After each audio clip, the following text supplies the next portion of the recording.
most of you know me, not everybody. I've been in Singapore a long time, and now I'm working with Colin. Happy to be doing that as a coach. And basically, I've made all the mistakes you can make racing. So I have a bit of insight there, especially in the heat. And I raced in Desaru last year. So as you probably know, the event is on May 14th. And it wasn't a huge event last year because it was the inaugural event, only 683 men and 80 women. This year, I think that it's going to be bigger. There were no pros last year, and I don't think there are going to be this year either, because I looked at the pro qualifying races for world champs, and it's not in the list. Last year, they gave away slots to Finland, and this year they will as well. The reason was because of the dates, because the race last year had been moved around.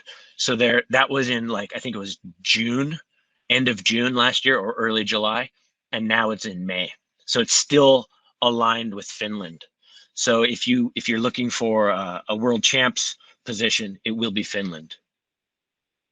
Although the field was pretty small, the first place was pretty good, pretty fast. Obviously, he's an age grouper. This guy is really young, 4:18, and the first woman was just an hour later at 5:18. Okay, other distances. Obviously, there's the 5150, a sprint, and Iron Kids. So that must be an Iron Kid guy right there. These happen the day before. So this is the night before, or the morning before the race. But basically everything else is the same except the date it happens and the distance. But the location, the starting point, the transitions, they're all the same. So whatever else I'm giving you here should apply. As you guys probably already know, it's about 90 kilometers from Singapore. It's an easy drive if you're driving. And, from KL, it's 390 kilometers, so it's a lot longer. If you're flying in from elsewhere, you would fly into Singapore as opposed to KL, I would think. And now they have the new ferry open in East Coast, and that's a 90-minute ferry ride. So those are your options. I would say drive or take a ferry. To me, driving is the easiest. If you have a car or if you're riding with somebody, it's very cheap. It's very easy.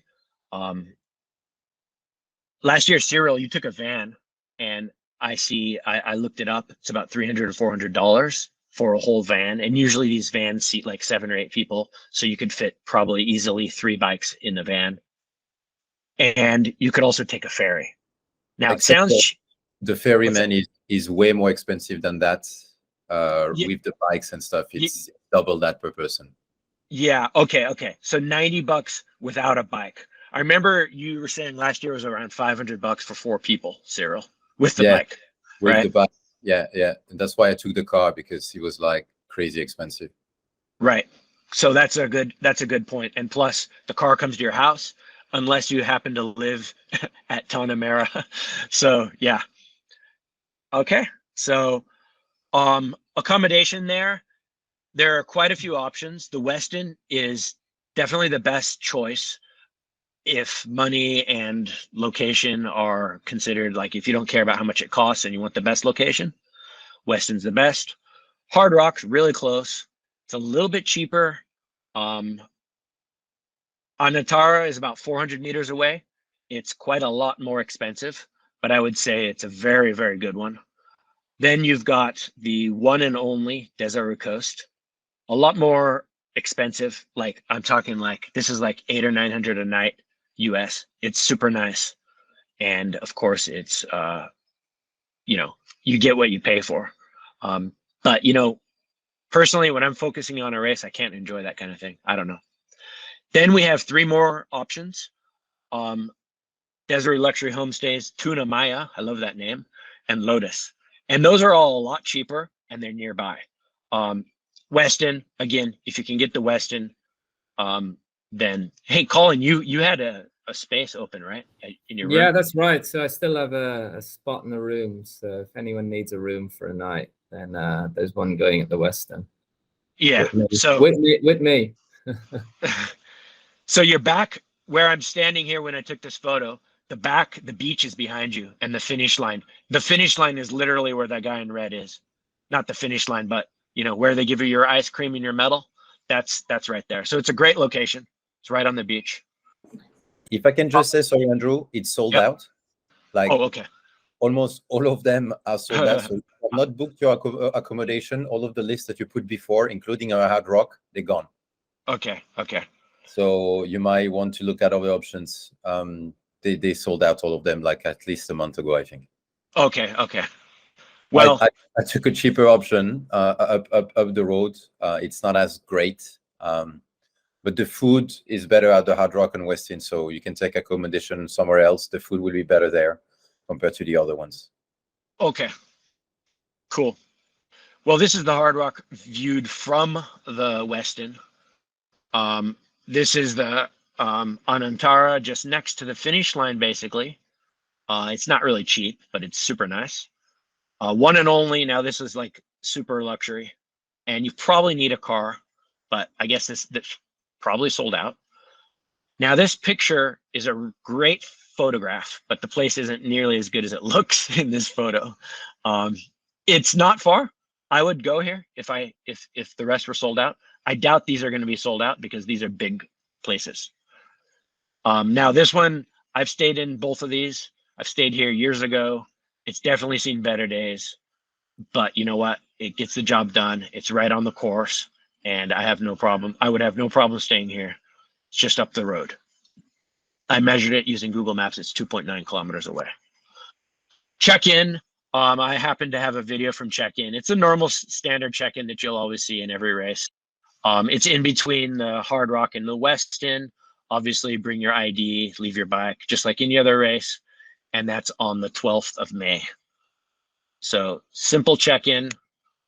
Then, of course, you've got your standard, race expo stuff where, you can buy all this stuff that you don't need.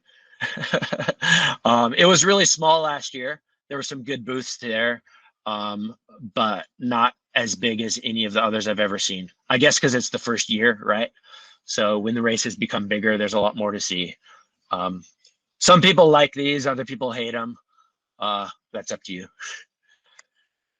Okay, now let's get to the race. So this is looking from the Westin, from my hotel room in the Westin, out towards the sea. And you can actually see the buoys out there where the race was. It's a rolling start. It's a clockwise triangle. So triangle is great, in my opinion, because there's only two corners. And it's clockwise, so it favors your right side. If you like breathing on the right, then this is good for you. I don't know if you guys noticed, whoever did this last year, but there were like billions of these little things that felt like hail. They're like little sea creatures just pummeling your body. It doesn't hurt, but if you're not used to the sea, then you might want to do a few open water, swims just to get used to that. On the third leg of the buoy, in the third leg of the swim, there were no buoys. So what happened was a lot of people couldn't sight properly, and they didn't really make a straight line for the beach because there were no more buoys. I used the hotel as my site because there's nothing else to see, right? There's no other way to know where you're going. So keep that in mind if that happens. Just use the hotel as your reference. There was some current, but that might be seasonal. That's the way it looks.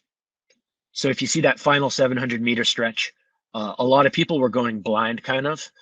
And what I felt happened was I got separated from everybody. And as a result, I had no more reference and I slowed down. I wasn't I wasn't racing anybody. I wasn't as competitive. And it really hurt my swim. I mean, that's my fault, but keep that in mind. I'm going to be extra conscious if they, ran out of buoys again. Basically not buoys, but the rope going back. They didn't have that rope. So I'm just going to be extra careful to focus and make it back.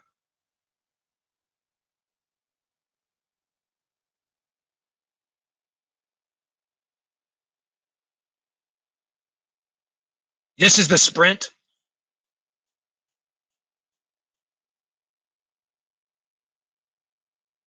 the day before. I don't know if you could hear me just now, but that was the sprint the day before. So this is transition 1. It's huge. So you run up from the beach on the left side of the video there. It's about, I measured it using Google Maps. It's about 250 meters. So you run up the beach, you run up a ramp over some stairs, you go along some cobblestones where the finish line is, where that red and white umbrella is.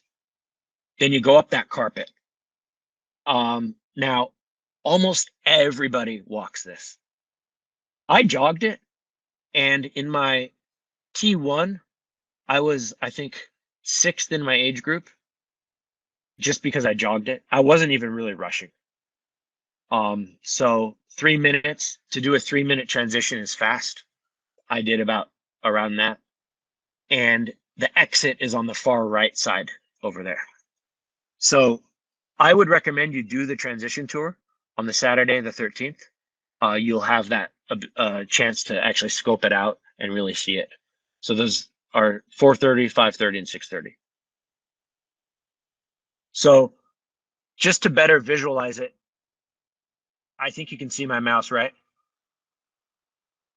Can you guys see my mouse?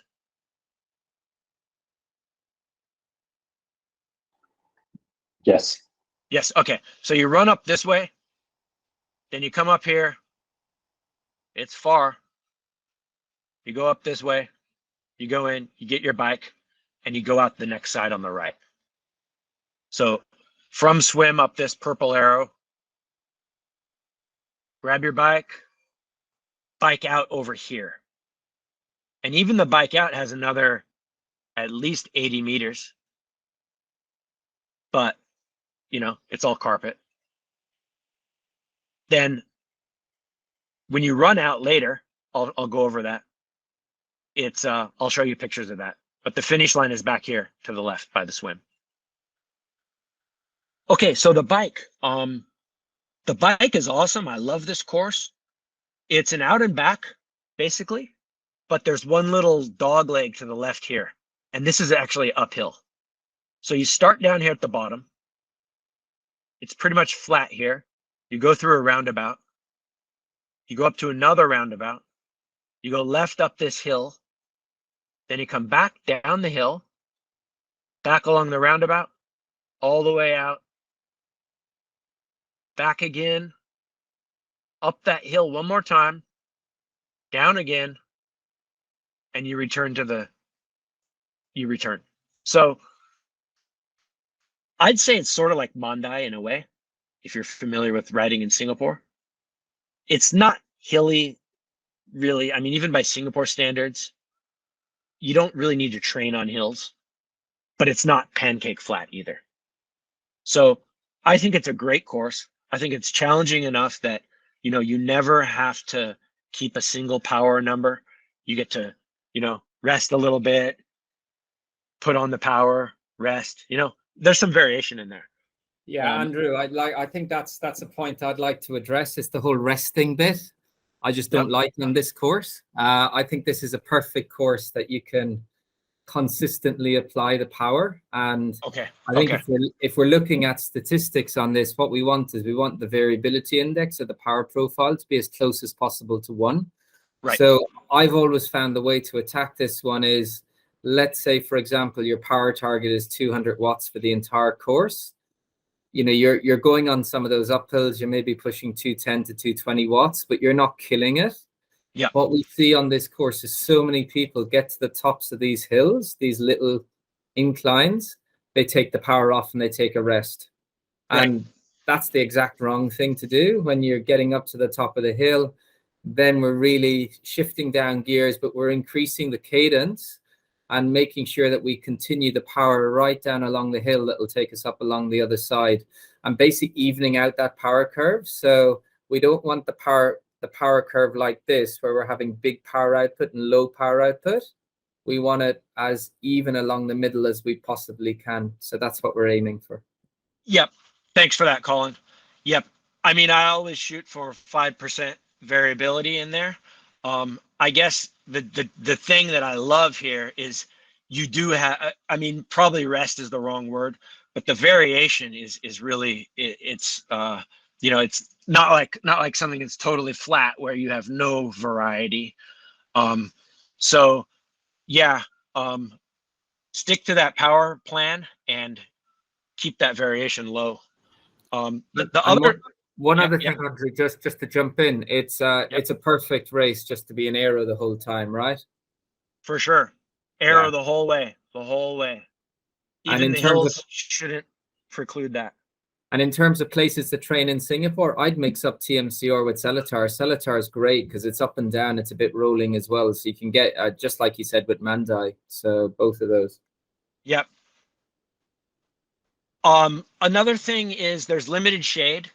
So that's something you have to deal with. Just like everywhere is limited shade. I mean, don't expect it to be shaded. The thing that blew me away was compared to most Malaysian roads, the road surface here last year was great. I mean, of course, you have some seams and a few things here and there, but overall, I would say it's astonishingly good. Maybe that was last year, and maybe this year it's different. But let's hope that it's still that way. Of course, you still have to watch out, but I was impressed.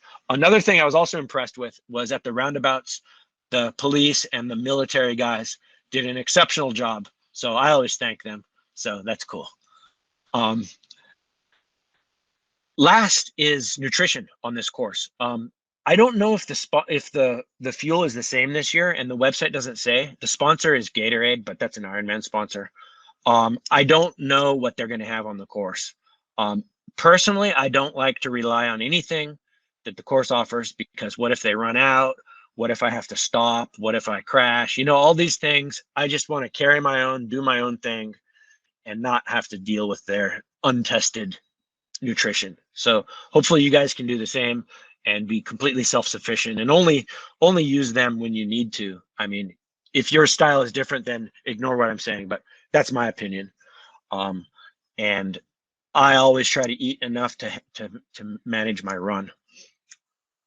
This is Cyril here. He's on the call now. So this was the day before the race. This is not exactly the course, but this gives you a very good idea of what the roads are like. It's beautiful, if you ask me. So that's sort of a bit of a taste of what it should be like. So some screen caps from Google Street View show you how nice the road is. The roundabouts. Some of these roundabouts have that brick surface in there, the red. It's like a fake brick. So be careful there. Now here, I looked for the roughest piece I could find. You may see some of this kind of really weathered road. Okay, T2. That's me actually coming out of T2. It's a long uphill on this carpet. So you go up this carpet and then you see that uphill right there. So it's pretty far. I thought going barefoot would be a good idea. So it probably would be a good idea. Like I said, a lot of people walk it. So, I mean, I just ran it like this and I was first place in my age group in transition. So I'm not even really running fast at all. So, and then running out is mostly downhill. Easy. When you run out, you get onto the course and you enter on this roundabout right here. You see somebody coming into T2, by the way. Yeah. That's what you got to do. And you go all the way up there. You see where they go in? That's the extent of it. So it's pretty far. And then you run out here. And that's the run course. So any questions before I go into the run?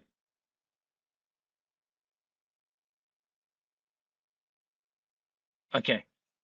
Doesn't sound like it. Okay, so the run. It's 3 laps. And each lap has about 2 hills. So in total, you're doing 6 hills, essentially. They're not big hills. In fact, they're quite manageable. They're nothing serious at all. But, you know, it's on the grounds of a golf course. So it's kind of like really, really gentle rolling hills of a golf course. You're not in the golf course. You're still on the road. You're not even on a golfer cart road. You're in the real road. And they're okay. Aid stations every 2 kilometers. And the final lap is longer because if you see my mouse here, you come out of transition. Up here is transition. You come out of transition somewhere up here, and you start the run right here where the T is. Actually, transition's up here, not where the T is. You start here, and you go this way. So as you come up here, few hills here. Then, but for every uphill, you got a downhill, right? And you come down, then you loop around, and you do that.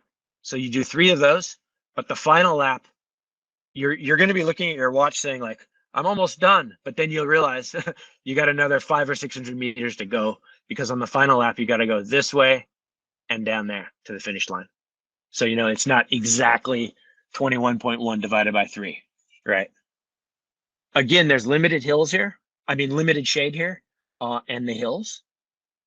I am training on hills, very slight hills that I have near my house. Very little hills. I mean, I'm not doing anything serious like Mount Faber or running Mount Faber, nothing like that. Just little inclines just to get used to them. My advice to you, if you can do this, is just don't walk the hills. If you can just jog the hills, slow down your pace and just jog the hills, you'll pass everybody. You'll be doing, I mean, everybody's walking the hills, or at least they were last year, I thought. So try not to. Don't let them scare you. They're small. And that's my thought. Cyril, do you have any thoughts on this? I mean, you were flying on the run, Cyril. Yeah, was lucky last year. The first part is actually quite shady from the R1. You were in the middle of the forest a little bit, just after from that one. And they give you bracelets for every single loop, right? So when you complete one loop, they give you one bracelet. When you complete the second one, they give you another one. So make sure that you grab them. Otherwise, they're going to make you do another one. So unless you want to do a 28. But the run is actually quite nice. It could be quite hot because it's next to the golf course and there's not a lot of wind. Last year we were lucky. It was raining a little bit and then the sun came up. But it's a nice course. It's not too tough. The hills are indeed, they're very short. And I agree with you, Andrew. Just jog. Don't try to push too much, because that's where you're going to cramp. That's where you're not going to be able to push afterwards. Yep. Thank you. Here you go. This is where you were talking about, Cyril. So if you're looking down here, I'll just go back. This is more like here. This is in the beginning stretch of the run. So there's some shade. It's not horrible. This whole thing is shaded when they took this picture. So it's okay. And then, okay, my wife took a picture of me and Cyril was a lap ahead of me at this point. The takeaway here is this is really crowded. This roundabout, there were spectators, there were organizers, and there's people going both ways. And so it was very messy. The cones get in the way, like everybody's tripping over everything. So just be really careful here. Don't go in the wrong side, and just watch out for spectators, because they don't always watch out for you. And this is also a good place if you have a family who wants to watch. They can easily walk over from any of the hotels and stand right here in this roundabout or on either side and watch you. And then this is the very, very, very final stretch down to the finish line. It's like there's like a 90-degree corner after this, and then it enters into the finish chute. So this is yep, that's what it looks like. And this is, of course, after the finish, what it looks like. You've got some ice baths, you got some good food, and yeah, stuff like that. And my family actually made it in. There's my son there on the left. They actually made it in here. I've never really seen that. Don't expect that to be the case this year necessarily, but you might be able to get, if you have people waiting for you, they might be able to come in as well. So that's how it looks at the finish. And there's the Westin right there.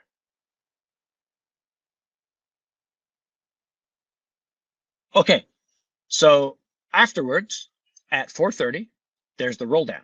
And this is right near the check-in between the Hard Rock and the Westin.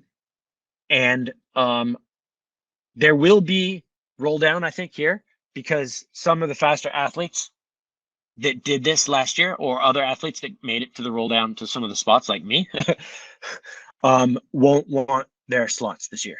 So I think this is a really good place to go, a really good race to go to if you want to go to Finland, because a lot of the spots are already going to be taken. Cyril got his too.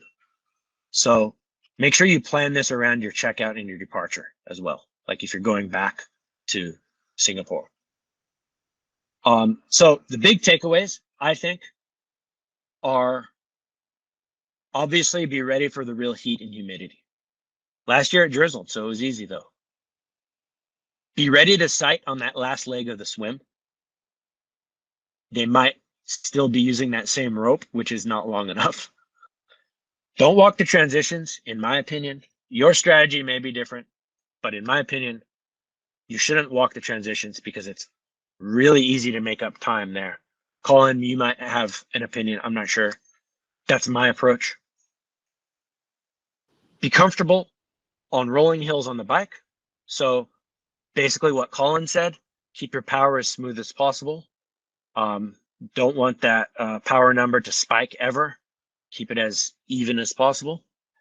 And last, don't fear those small hills on the run. Everyone talks about them like they're horrible. They're not horrible. You'll get over them, and they're not that bad. So if this was helpful, like this video. I'm going to send it to you guys. Subscribe to me on YouTube. Leave a comment, and you can join my private Facebook group. That's it. That's all I've got. And now, if anybody has any questions for people like Colin, we also have Karel here, who's a nutrition expert. I believe she has a nutrition course as well, which she might be able to let you guys know about. That's in, I think that's in March, end of March, in 2 weeks, I think. Yes. Yep. And who else did the race last year? Cyril did it. Colin did it before, when it was not an Ironman. Is it just you, Cyril? No, Benoit did it. But is he in here? No, he's not in here. Right.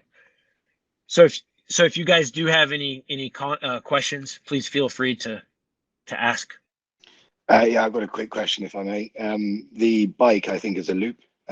Is there a mechanism of knowing if you've done one or two loops like there is with the run? Oh, well, it's really just an out and back, you would call it. Oh, okay. Yeah. So it's not multiple loops. It's out and back. And yes. sorry, yeah, I'm just reading actually for the water stations on the run. That's the question I was going to ask. Yes, they're every 2 kilometers on the run, and since you're doing 3 loops, that's quite a bit of them. I mean, every 2 kilometers over 21 kilometers, right? So it's a lot. And Yeah. they also have gels and other stuff. Yeah. They had Coke and bananas and oranges, if my memory is correct. So it's not just water or electrolytes. They have a little bit of diversity on the course.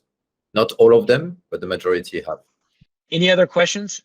Has everyone booked their hotels? That kind of worries me when I hear they're sold out.